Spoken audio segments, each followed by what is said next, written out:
Welcome to Disruption Blueprint with Shannon Spotswood from RFG Advisory. In this podcast, we help advisors grow their net worth, build their businesses, and maximize their independence. We've built an award-winning platform with innovative technology, comprehensive service, and a team of individuals who are experts in their field to serve advisors.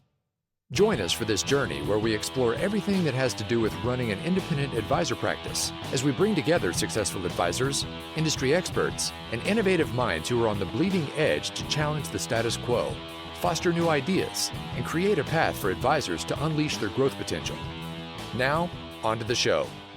Welcome to an incredibly special episode of Disruption Blueprint. We are live in Clearwater, Florida at the 10th anniversary of the RFG Advisor Growth Retreat.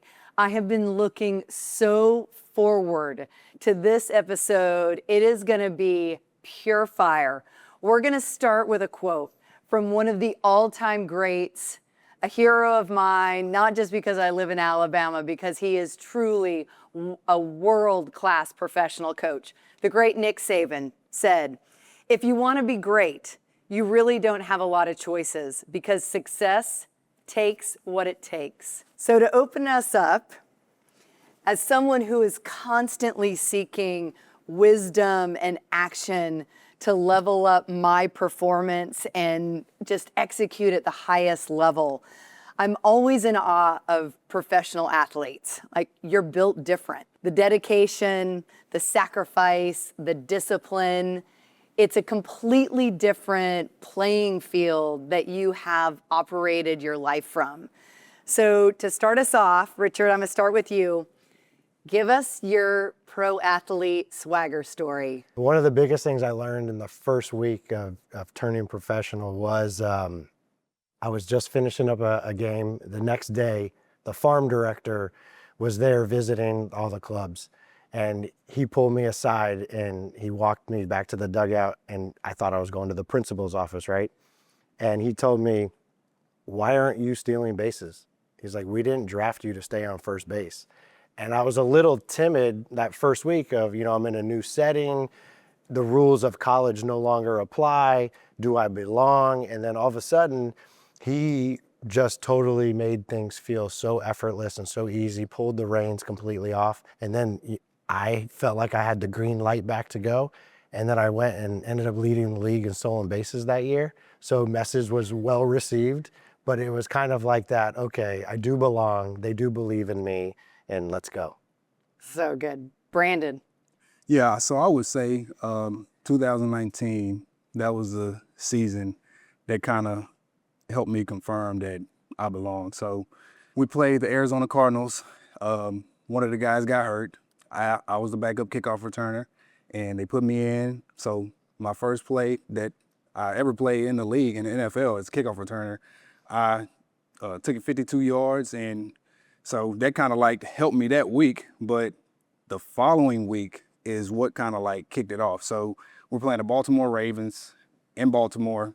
It was the first play of the game, kickoff return play. They kicked me the ball. I took it to the house, scored. So good. So I've seen that highlight reel. So I scored, and that was kind of like that moment. I was like, man, like I belong here. And I end up like, just like you, I end up like that season, like leading the league in kickoff return yards. Well, kickoff return average. So that was the season that kind of just confirmed me. I was like, man, I belong here. Like, I've been doing this.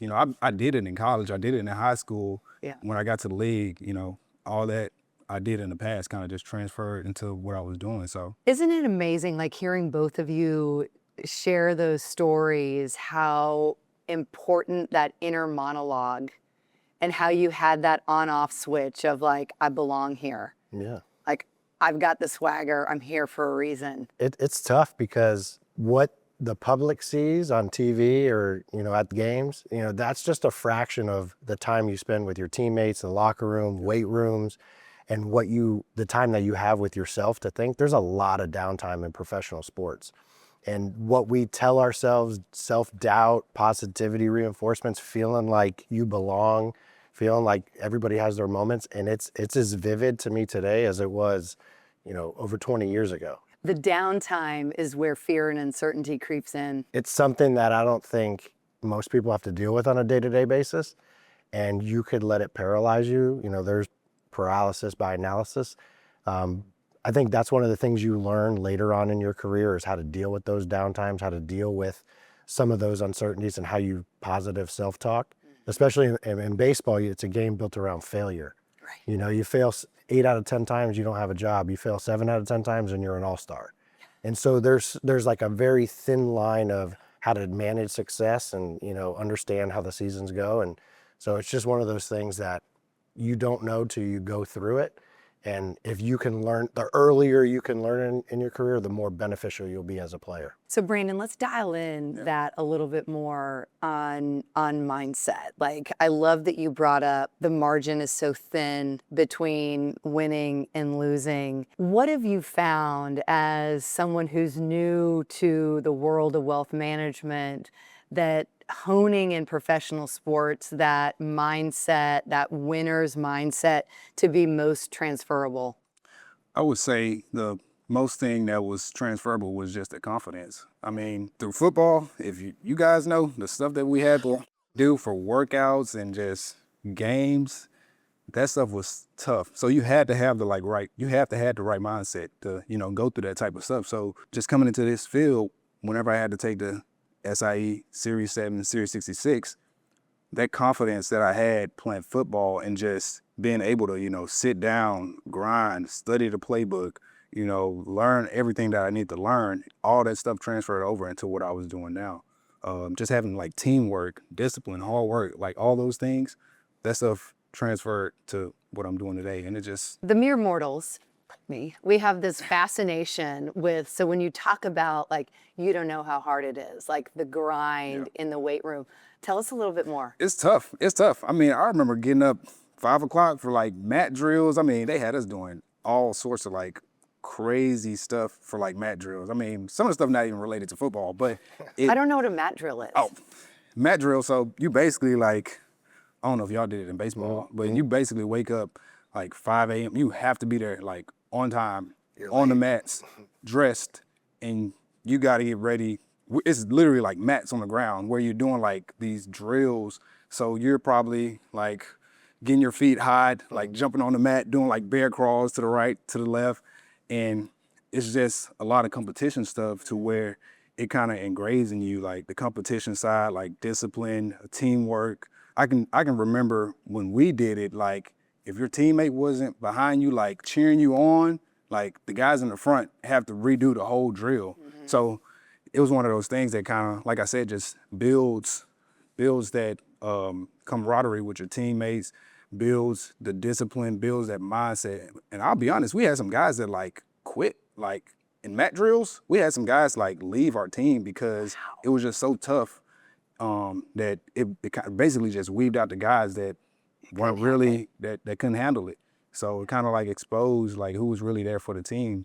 And I would say that year that we had those mat drills, like when Tom Herman first came into University of Houston and did all that, that was like one of the best seasons we had during that year. So yeah, that's kind of what it is really. So how much of that do you think is the just fundamental principle of crushing the basics? It is. I can just remember just every year us restarting, like whenever the season was over and just coming back into the new season, just going back to the basics. Even like when we were in season and we were lacking, in an area, say we weren't tackling good in a game or whatever, we'll come back the next day and we'll have to go back to like the basics. Okay, this is how you tackle. This is how you, do this. This is how you do that. Like Dees was saying, you just gotta do the basics. You gotta do the ordinary small things that, get to where you need to be. So thoughts on the basics? I think it's foundational. When you play a sport at a high level, everybody's great. Yeah. And what separates, good players from great players or 3-year careers to 10, 15-year careers is the accountability, which is kind of what Brandon's talking about. And that all starts with those pre-morning workouts, cheering your teammates on. You're not even in between the lines playing a game, but you're building something special. You're building foundation, right? Mm-hmm.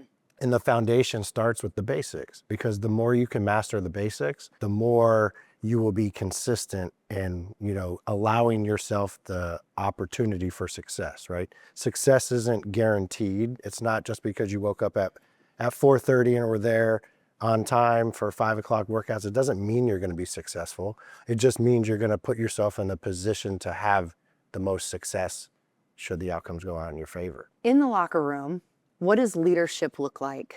Like who emerges as the leaders in the locker room? What are some of those traits? Are they the ones that are like cheering you on the loudest? Are they the ones that crush the workouts? Like what does leadership look like in the locker room?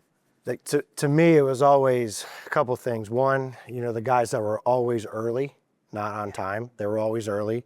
Guys that were always accountable. Guys that stuck up for other people, even if it wasn't their fault, they would take the accountability if they were like a team leader or a department type of leader. And then guys that like did it by example. There's a lot of egos in the locker room, okay? Let's not joke about it, right? A lot of egos, right? A lot of guys from a lot of different places, a lot of different upbringings, a lot of different views of success. But what always separated the guys that were the leaders were the guys that were willing to step up when things were tough and say the things that may not be easy to say in front of a locker room of 53 guys or 25 guys in the baseball locker room. And that sometimes takes guts. And it may not be what you want to hear, but sometimes it's what you need to hear. And you respect guys for doing it in the right manner. Yeah, I agree with him. And like the second part you kind of said, it's a lot of guys that kind of just lead by example, that just do the right things. I mean, they may not be like the rah-rah type of guy, but they were still the type of guy where you see him in there early, in the weight room early, watching film after, coming in on the day off that they don't even supposed to be there, watching film, meeting with coaches. It's that type of stuff that kind of separate guys. Definitely. And in those big moments, right? And they're coming up to the plate, or maybe they're in the huddle or whatever, there's a sense of peace knowing that this guy's put in the work. I have full faith that he's going to come through, or he's going to give a good at bat, or he's going to do something great right here because of everything that they had done leading up to that. Yeah. So when you leave professional sports, you leave identity, status, structure. What was the hardest part for both of you of starting over in a second career when you've invested more than 25,000 hours of your life in becoming an expert in your field? Richard, I'll start with you. It's one of the hardest things I've ever gone through. The identity crisis is real, right? We've spoken about this before where, I walk into a family gathering and there's my nephew, the baseball player, there's my son, my grandson, the baseball player. You are told that your entire life, it's your identity. And now all of a sudden that you're not wearing a uniform, you feel almost like a fraud, right? Like, I'm not this anymore. Like, what am I now? And it's a really big mental hurdle. A lot of guys don't ever recover from. I've seen a lot of sad stories because of the emotional, lack of heart or lack of like an identity, and it's crushing. And so like for me personally, like it was so hard because I watched my parents do the same type of profession for over 30 years. So now when I was done playing a kid's game and had to grow up and get a big boy job, I was sitting there kind of paralyzed to make a decision because I felt like whatever decision I make is going to be what I have to do for like the next 30 years, or is it going to be the right decision? We didn't have to make that decision before. That was our dream, right? Yeah. And we worked our asses off to try to be the best that we could be at that and play as long as we can. There was no, do we do this, do we don't? No, you just do. Now we have options, and it's a really scary time for a lot of guys, myself included. Transitions are tough. I mean, transition out of NFL, transition out of, Major League Baseball, just transitioning from like any type of field in life, they're hard. The hardest thing for me was just the structure. I was so used, like from high school to the league, I was so used to like being told where to be, like what to do. Like that was the biggest thing for me. And when I transferred out, just me not having that, like you having like your own schedule that you have to like build out. You're an entrepreneur now. So now you got to like figure out, oh, what am I going to do today? Like, I mean, you can do whatever you want. It's your schedule. You're free to do whatever. And that was hard for me. That was hard for me just trying to figure that part out. And even like the smallest things, like replying to email, like following up with like clients, that was tough. But I had to get used to it, and I had to get some type of structure in place to help me do what I'm doing today. And man, I truly agree with just transitions or just To it's give, tough. to give everybody who's listening a sense of like a micro example of what we're talking about. Brandon and I were having a conversation one of the first times we met. I don't know if you remember this. I love a good icebreaker. So I made everybody do an icebreaker. What's your favorite concert and why? And we're all going around and talking about it. And he's like, yeah, I really haven't been to any concerts. And I'm like, what do you mean? He's like, I didn't have any time. Yeah. Mm-hmm. I didn't have any time. My whole life is football. And it was one of those moments where I was like, oh, that's the level of dedication that is required to play at the highest possible level in the most competitive sports in the world. The sacrifice is a real thing. I mean, I don't know many concerts I've been to either. Like, that's funny you say that, because I think about it, and when it came to like, hey, this concert's at 8 or 9 o'clock at night, but you got to be up at 4:30, 5 o'clock for a workout. It's like there's so much stuff that we missed probably as athletes at that time of our lives that everybody else got to do. And at first it was tough, but then you just justify it and you're like, this is what all the people that I've seen at the biggest stage have success. They've made the same sacrifices, so I have to do that too. Yeah. Even during like the off season, even if you do have that time, you really probably don't want to do it. I mean, if you got a family, you're trying to go see your family, you're trying to go on vacations, like you're not really trying to focus on it, I guess. So When you're playing professional sports, do you ever turn it off? you have to. You learn really quick. You have to. You have to, like, when all season hit, you gotta like turn it off for like a little bit. You got to turn it off a little bit, because if not, I mean, I can't tell you how many. As the one thing about baseball, it may be different than football, is, we play every day. And with football, you have a week to think about maybe the bad game you had, and that has to be awful. Because in baseball, I go 0 for 4, and I better turn the page, because if I'm not ready, I'm gonna have another bad game.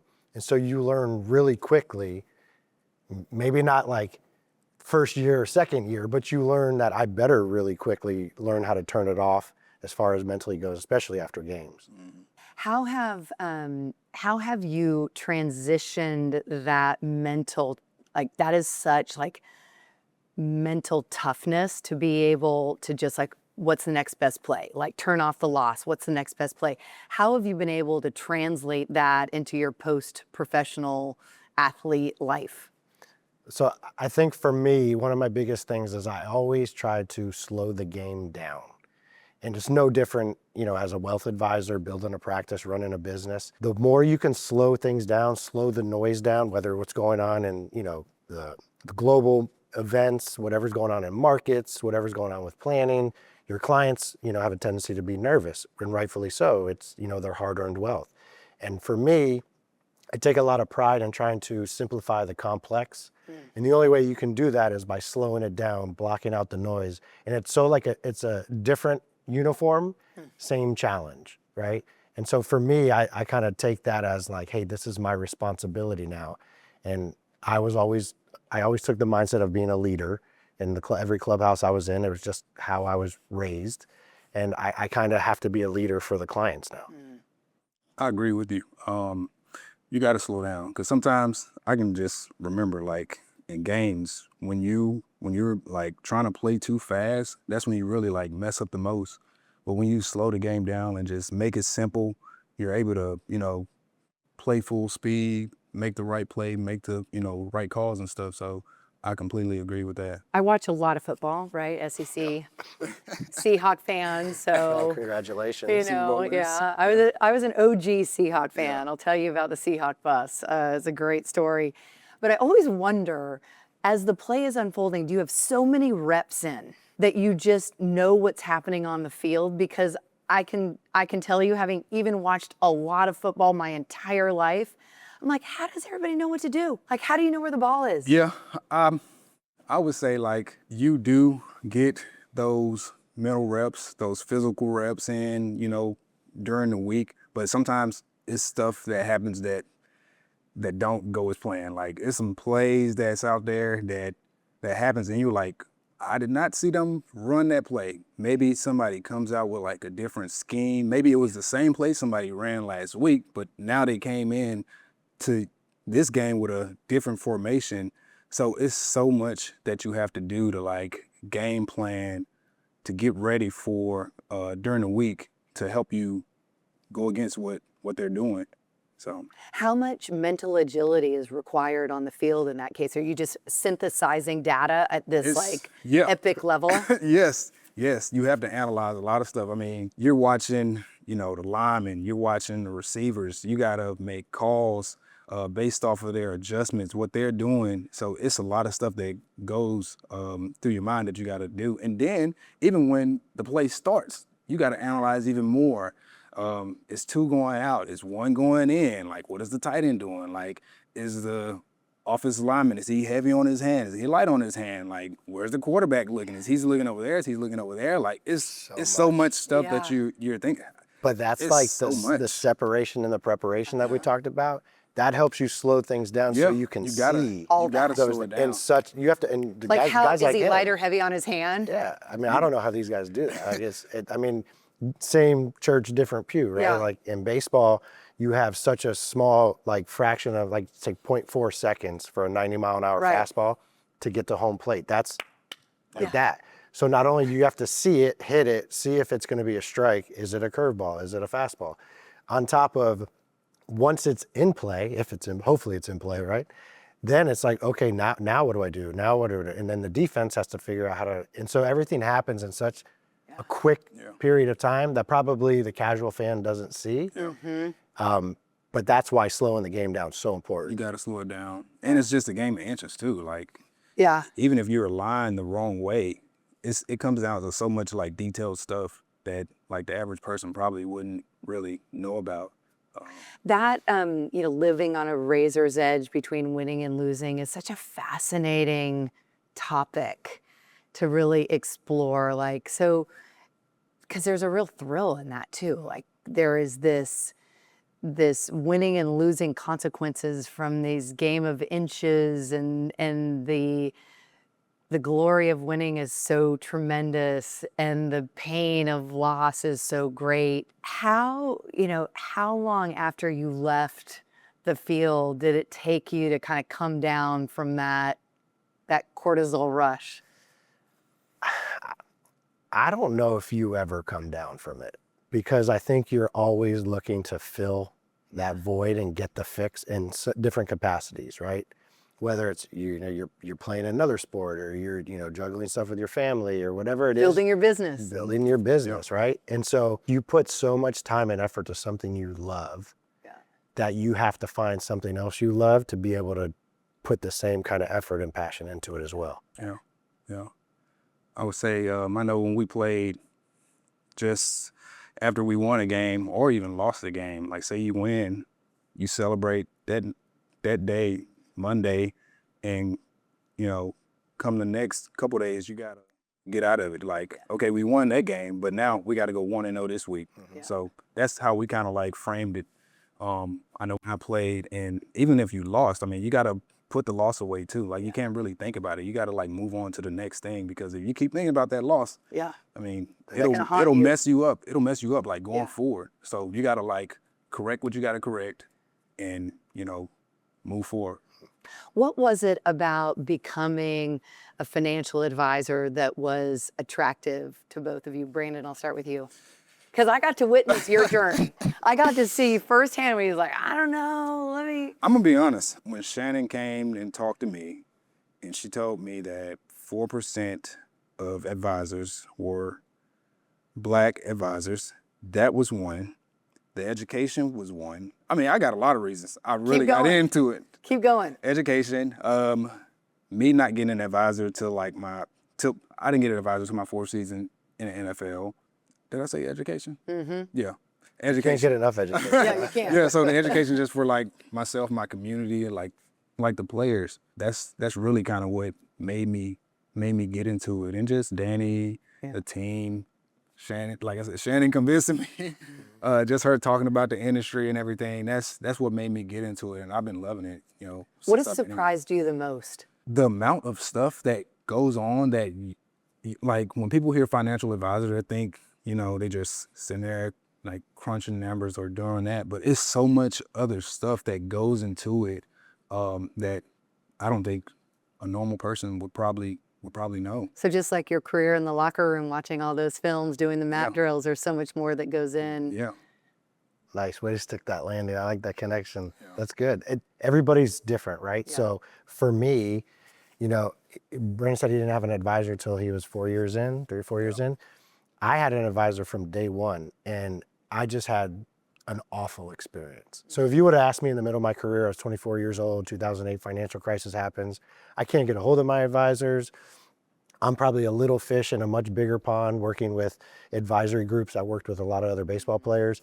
And it just, for me, like I would have never wanted to be one of those guys. And then when I got done with my career, I had my degree in finance, and I realized when I shut off like the noise that I didn't have to be like that. And I loved being around people, and I loved coaching people, because that's essentially what we're doing. We're coaching them to understand, you know, what they don't know, financial plans, understand like here's your playbook. We're going to follow this to a T. This is customized for you. And that's a challenge that I feel like filled that void for me that I lost in baseball. Yeah. So as you think about, you're both building like tremendously successful businesses. It's such an exciting part of my life to, you know, just to be your partner and to be on this journey together. How do you intentionally build a culture of performance that like fills your spirit based on the experiences that you've had in the past of like performance culture at an all-time high? If you look at every team that has had success, there is a lot of common principles, right? Things from like, you know, building repeatable, you know, types of procedures. Things that, whether it's you as the leader or your team can repeat and repeat at a high level. I think that starts building the foundation for success. Then obviously understanding your core values, you know, what your whys are, you know, most importantly, what your clients' whys are, and then figuring out a way to link the two. I mean, that's essentially what happens in professional sports, right? Everybody's there because they love the game, or they want to change their lifestyle from what the game could bring them, and they want to have success, but not everybody wants to put in the work. And that's what it comes down to, is taking those same, you know, things that make good players great players Hall of Famers, and taking that mindset and putting it into your new passion, which is, you know, obviously us as wealth advisors building the business. I agree with everything he said. Yeah, I like it. Hey, you know what? Okay, so, but for you, what are your non-negotiables for a high performance culture? I would say just being 1% better. You got to be 1% better every day. You got to have a standard, like you said, just non-negotiables that you go by, and just those type of things. I feel like helps you, helps your team, and helps you move forward. I think we're living in one of the most exciting, dynamic, disruptive periods in the wealth management industry, bar none. Like, we are going to see more dislocation over the course of the next 5 years than we've seen over the course of the last 30. And it's not just driven by AI, hot topic, you know, technology. It's also driven by this generational wealth transfer. The amount of wealth being in the hands of women is just part of that generational wealth transfer. The changing expectations for the next gen of what they want from their financial advisor. In that, you know, against that backdrop of like, people want their advisors to be financial life advisors. They want you to show up. They're assuming that you're experts in your field around advanced financial planning, tax planning, estate planning, institutional investment management, like table stakes. Of course, you're great at that. How are you going to differentiate yourselves as an advisor as the pendulum swings to, I want you to be my financial life advisor. You're the quarterback of my life, not just like my stock picker. I think first and foremost, this industry was and will always be about relationships. So whatever technology comes in, you can either use it to your advantage to strengthen those relationships, or you can not use it and lose those relationships. And so I think that when you connect with a client, whether it's building them a plan or keeping them financially at ease and at peace from making mistakes, when you can get to that level with every client, that's the goal, right? The goal is the client is always first. I think we forget that sometimes when we're running so fast on the hamster wheel that we're trying to do this, we're trying to do that, we're trying to do this. Nothing happens without the client. And as long as the client, there's always the quotes where people might not remember what you say, but they'll always remember how you made them feel. Yeah. It's so true. And a lot of the things we've learned in the locker room with accountability, leadership, being on time, understanding, hey, I might have to do this 2, 3, 4, or 5 times until we get it right. Same thing with a client. If I tell a client and whatever I say goes over their head, okay, let me reach into my bag of tricks and saying like, okay, let me try it this way so you understand it, as opposed to just being like, I'm the advisor, just trust me, don't worry about it. Right. That's never gonna work. Yeah. I would say just being relatable to them, like you were saying. I know for me, like my background, your background, just being in sports, we can relate to a lot of guys. We talked about it yesterday when we were, out there at Cabana time, just how we can just relate just right off the back, even though we haven't had an experience or anything with each other or really even known each other that much. Just being somebody that's been in a locker room, it's easy to relate to guys because they've been through some type of process that you've probably been through as well. Surgeries, workouts, good play, bad play. I might not know his exact story, but I know what he's Okay, I'm going to push you both. All of that, yes. But what about vulnerability? What happens, when you talk about this degree of relatability, both to men and to women, when you show vulnerability? Yeah, I'll probably show way more vulnerability to him than my own wife, who I love more than anything, and she's the mother of my 3 kids, because there's some sort of male understanding of, I know. I know. I've been there. Whereas in my home, like I have to maybe take a different representation and maybe I don't feel like I can be that way. I don't know if that's terrible, but there is a sense of vulnerability between athletes that I feel like why it goes what Brandon said, like why we could we've talked a couple times before, but never in person, and we could hit the ground running because there's a certain level of understanding. You could just give me the look and be like, yeah, I've been there too. I feel like that vulnerability peels back like a layer of just trust and openness to where you can just go in and just relate to somebody easily. So just being vulnerable and telling them hey, I've been through it. I've been through the transition. I've been through just that process that you've been through. And I know what it feels like. Just doing that, I feels helps you go to the next step with them. You and I have talked about this, not for a while. My husband the other day, he said, he's talking about a business deal, and he's like, why can't I get a break? And I told him, he said it, and I said, when you say that, my anxiety level goes to 100. Because, and it's funny, right? It's this male, female, to your point of you have to show up a certain way in your household. When you say that, I can handle all kinds of adversity. I can handle this business deal. Let's talk about the details. I said, but when you use that language of why can't I get a break, it triggers every single one of my alarm bells of are we not safe?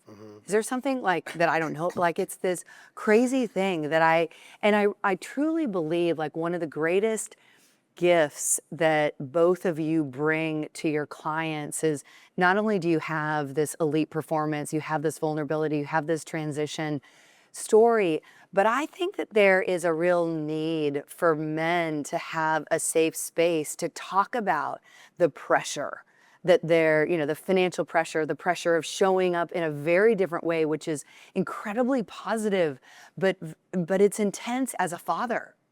No more is the role honey, I'll see you at dinner. It's the expectation. And it's a beautiful gift that you're going to be 50% or more present in your children's lives.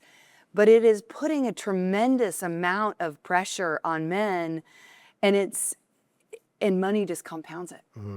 I think that's one of the most important pillars of breaking away and being your own independent advisor, is that it reinforces the focus of what your why is. Like for me, it's my kids, my family, and my clients. There's no negotiations. Like that is what it's all about. I may cut out at 4 o'clock to go do something with the kids. I get to take them to school every morning, which is like part of my morning routine. That means the world to me because I hope when they get older, they understand that like dad was around, even though like he was probably doing a lot of stuff, you know, on and off the field or in the office. But for me, like those are the most important things that I want to like always instill, not only in my kids, but being vulnerable is a product of that. And it took me a couple years, I don't know about how long it took you when you're transitioning to actually be okay and be confident to be vulnerable.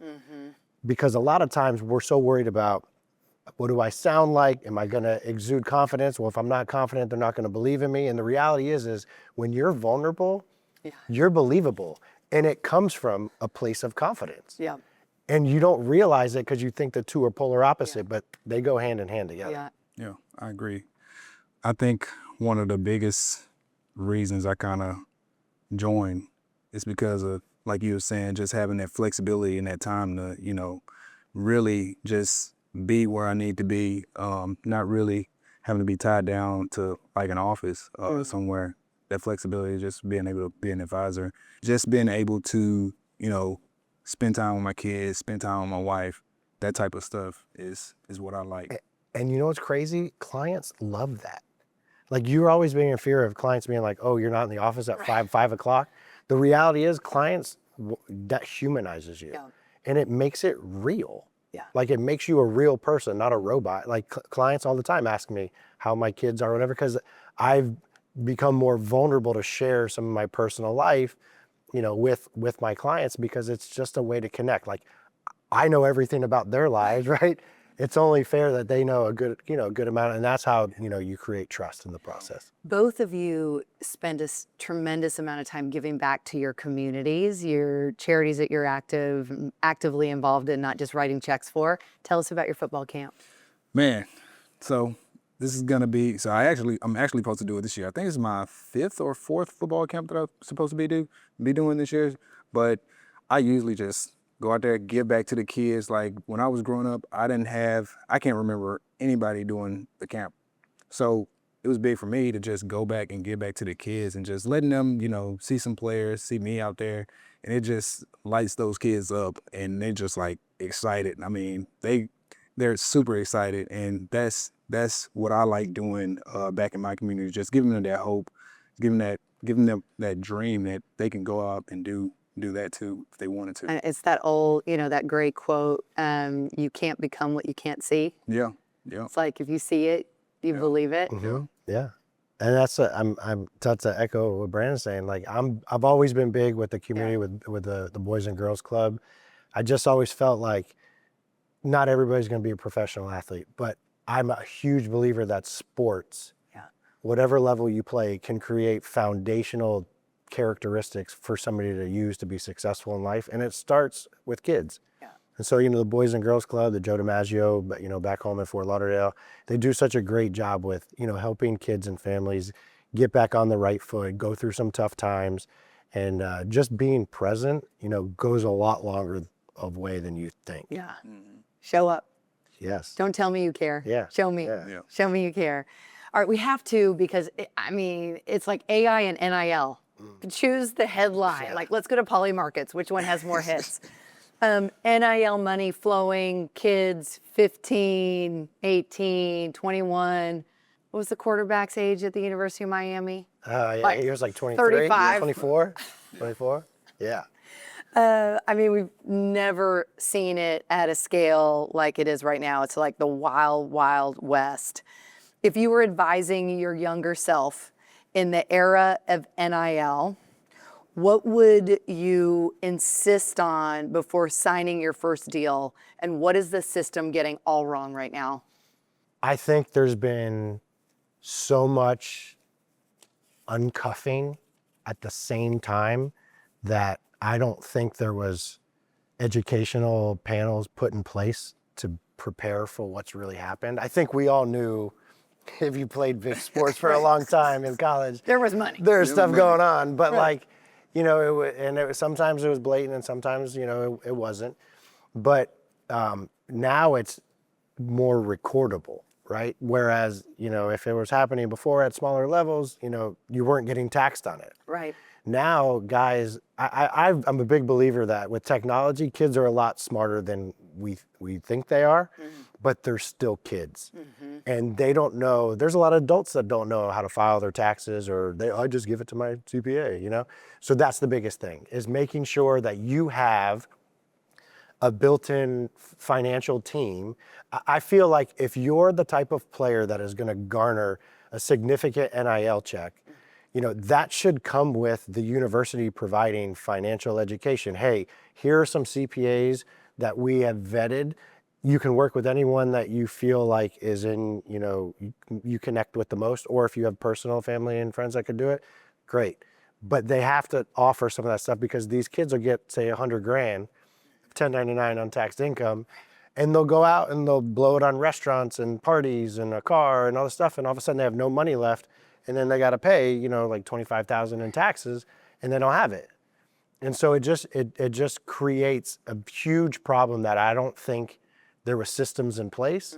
Now, that's not to say all universities aren't doing it. I just think for the amount of money that's going around every university, I don't know if the kids are as prepared as they should be. You're on the front line of this. You know, WFA is doing so much to work with athletes and NIL. So if I was a young guy in the NIL area, I would start, like he said, with a financial team of professionals. Have your CPA, have your advisor, have your, you know, law person, everybody that does that type of stuff, have that. Next, you should get a goal, like have a goal. What does my life need to look like after college? Like if I don't go to the NFL, what does my life look like if I do go to the NFL? Have a goal, then create a plan. If you have a plan, then that plan will help you make better decisions with your money. Because if you put in like a GPS, your GPS will take you right where you need to go. It's the same with the plan. Like having a plan, it will take you right where you need to go. You just got to follow it. And I would say too, just as far as like with the system and everything, he was saying everything that players really need, like they got to have education around it. But at the same time, like I feel like the player themselves, even though they're young, they still got to take responsibility. Absolutely. They still got to, you know, you're in control of it. You're in control of this money that you have, and you got to be a good steward of what you were given, because it's a blessing at the end of the day.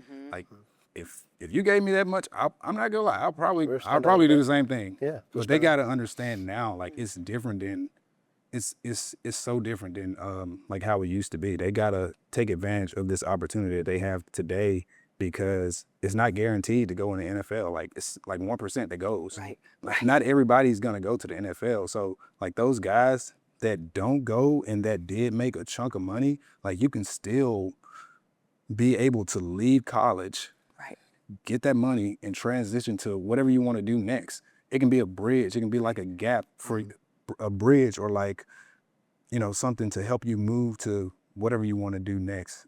I mean, no matter what it is. I can't even fathom like coming out of college and having, you know, let's call it No debt, no college debt, let alone money. a couple $100,000 in the bank. Like It's crazy. So I tell all my young guys, whether they're like high school guys or guys coming out of college that are coming into like signing bonus money or their contracts, the good habits that you make early on when you don't have a lot of money are the same good habits that you will take forward when you do have money. Because if you don't have good habits, those problems 10x when you do have money, you know? And so I tell the young guys, like when I was younger, I started my career at 20, everybody told me, we got you, just go play baseball, right?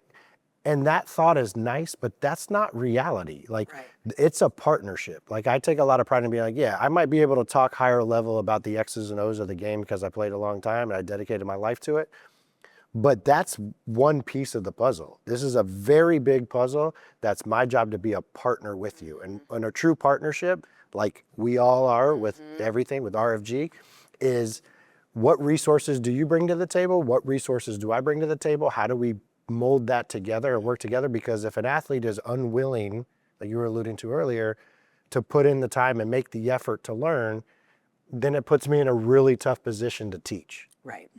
I would say too, like just having the parents involved, like the parents, the moms, the dads, just getting them on board too, just letting them know, like, this is a lot of money that your kid is about to get. Like, just make sure that they understand too and get education around it too. Yeah. So Big. And but big, 'cause It's easy to spend the it. family It's hard to make dynamic, it. the family dynamic is very supportive. It could Yeah. be, but it also could be very detrimental in different Mm-hmm. situations. yeah. I can't even imagine the emotional kind of, you know, of course, this is a tremendous blessing. There's so many good things in it, but I can't even imagine the emotional struggle of the predatory behavior around these athletes. And especially as it gets younger and younger and you start to feel commoditized and productized and, you know, the pressure to know at 15 years old, like, if I'm not good enough, I'm going to not be able to earn this. Like, you all didn't grow up playing like that. You loved the game. Yeah. And you played, you know, you hoped for this dream to play in high school, college, go to the pros. It was all I mean, about practicing with your friends. Like, Yeah, on the, having out on the fun. field. Yeah. Yeah. I think there is going to be a significant amount of work that has to be done to support these kids around a lot of the stuff we were talking about, the mindset of resilience, the identity, the what, you know, don't lose sight of your mission, your purpose, the why behind this, because otherwise, man, that's hard to live with. Yeah. And the other side of that is, like, they're also 17, 18, 19-year-old kids, right? Like, it's our responsibility to come up with some sort of simple process to start the process. So it doesn't look like, oh, I can't do that. I don't even know where to start. I think that's the biggest blockade is when you don't have a vision of a pathway, you just shut down and quit and just act like it doesn't exist. And that's what we need to try to avoid, like in college sports with the NIL, is open up the doors, show the path, start getting people involved with learning, start having the kids ask the right questions or ask questions. And that's a big thing. Yeah. All right, we're going to close with one of my favorites, lightning round. Richard, we're going to start with you. What is your morning routine? So I get the kids, my Ys, right? My boys, I get them ready for school. I take them to school, and then I come back and I watch the little one for a little bit. I do my morning app, my positive, every morning at 8:09, I have it set, 8:09. My birthday is August 9th. So every birthday, 8:09, I get my positive app quote for the day, and then I get into the office. I do all my workout stuff at night, so. Morning routine. So me, working out, gotta go work out. Early. Early. Gotta go work out just because I have 3 kids, so gotta work out. Getting back to the house, gotta get my daughter's lunch, breakfast ready, school drop-off line. Then I'm either going to the office or going back to the house to drop off my second daughter. And after that, it's like I'm going into my day now. So, and that's usually like around 9 o'clock. So, but I get up pretty early. All right, we're going to start with you on this one. What is a quote you live by? Jeremiah 29:11. It's a Bible verse. For I know the plans that I have declared for you, plans to prosper you, plans to give you hope in the future. And it comes from my brother. I remember my brother giving me that Bible verse years ago when I was in high school. I had like my first injury, and I think he either texted to me or something. And that always like kind of stuck with me all throughout like my career. So. Do you have it written down in your closet or on your? I don't. I just say it's it. just instilled in my When you wake up in the middle of the night, is that what you say to yourself? Sometimes I do. Yeah. You've got so many quotes. Like you and I are like, oh my gosh, pick a quote. I Like, know, I have so million. many. I think the one that I've been thinking about lately, because we've all been talking about success and what it takes to be successful and greatness, is the one that's, there's no elevator to greatness. You got to take the stairs. Yeah. Because I think just honestly, that's what life is about. Like, it is unforgiving. It is relentless. Yeah. It is not fair. And you got to walk up little by little to get to where you want to go. There is no easy path to success, especially success at that level. I love it. How do you intentionally stay at the top of your game now that the arena has changed? It's competition 101. Like, I don't like to lose. I will never like to lose. I will tell you, I hate losing more than I like winning. Like that is a Me fact. too. That is a fact. Me too. Ask, my family like would winning, attest you're to like, that. Yeah. it's expected. Winning, this is what I prepared for. I didn't prepare Right. to lose. Right. Right? Right. And the separations and the preparation. So like for me, there's always a competitive edge that I think we have instilled in us. You have it too. Believe me, I've seen Yeah. it. Leaders need leaders, right? And so that's one of the things that I think most is that competitive nature kind of makes you show up every day. There are no days off mentally for me. Yeah. Yeah. I would say competing, like he said, and just, like I said earlier, being 1% better, like every day, just, you got to get better each day, so. How humbling has your running journey been? Oh my gosh. Yeah, I'm not a long distance runner. I'm so used to like sprinting, like short distances, but it's been fun. You're doing it long distance? I've been getting up to like 3 miles. I haven't gone past 3 miles. But you started with like 0.1. Yeah, I started with 0.1. I started with 0.1, like I was dying, like for real. Like I was running like half a mile and I was like, I don't know how they do this. And then next thing you know, I kind of like built it. Next thing you know, I'm like running 2 miles. Then I'm 2.25, 2.5. Then I went to like 3. And I was like, dang, I ran 3 miles and it was easy. So just putting in like work consistently, like 1% better just 1% better. So every single day. Yeah. All right, we're going to say it one more time, the Saban quote, because I feel like everything you've talked about circles back to if you want to be great. And that to me is like such a critical piece of this. It's not good, it's not average, it's not okay, it's not fine. It's like if you want to be great, you really don't have a lot of choices because success takes what it takes. It's so true. It's so true because, I mean, who would know it better than Saban, right? Like the reality is sometimes you don't know what it's going to take to cross that finish line. You just know that it's going to take the effort and the accountability. It takes what it takes. Go do it. And I love it. That was a quote you shared with me. Like Yeah. I attributed it takes what it takes to you. And I love seeing a broader lens on it. So that quote came about, so when I got hurt, tore my ACL, MCL, a guy I played with, Von Bell, he kind of told me to read that book, and that kind of helped me, get through what I was doing. Because, I mean, recovering from an ACL and MCL is dark tough. days. So it was Mentally. dark days mentally. I say more mentally than physically sometimes. it's way more. Because mentally you than just were so fixated on will I ever be fast enough, strong enough? Will I ever play again? Will I ever play again? that and Yeah. just like the pain and just being able to like go out there to try to relearn how to run and cut. It was so much, but I say that it takes what it takes because I mean, at the end of the day, you got to do what you got to do. Like no matter what, like you have to do what's required for you to get to where you got to go. I mean, if you got to go do these leg workouts and you got to go, do these little hip raises and all this stuff to help you get better, it takes what it takes. Even with the pains of them just like Needling, dry pushing needling. my leg to just dry get it needling. back to where it needs to be. I mean, it's Just think about what he said for a second, right? Like you're talking about one of the best athletes on the planet, right? Having to learn how to Run walk, again. then run, Yeah. and then keep up with other guys that are like, Superstars. right. And so that's where the mental stuff comes in is the self-doubt, the frustrations with not healing fast enough. All those things creep in. That's why all that downtime, man, you better fill it with something positive. Yeah. I mean, you can see it. You got your like superheroes have scars. Yeah, man. Yeah. What's the name of that book? Is it Takes What It It takes Takes? what it takes. I haven't read that one in No, years. We're no, gonna I have to wanna get it. find it. We'll have a Let's book do it. club. We'll have a book club. I love y'all. This is awesome. I love it.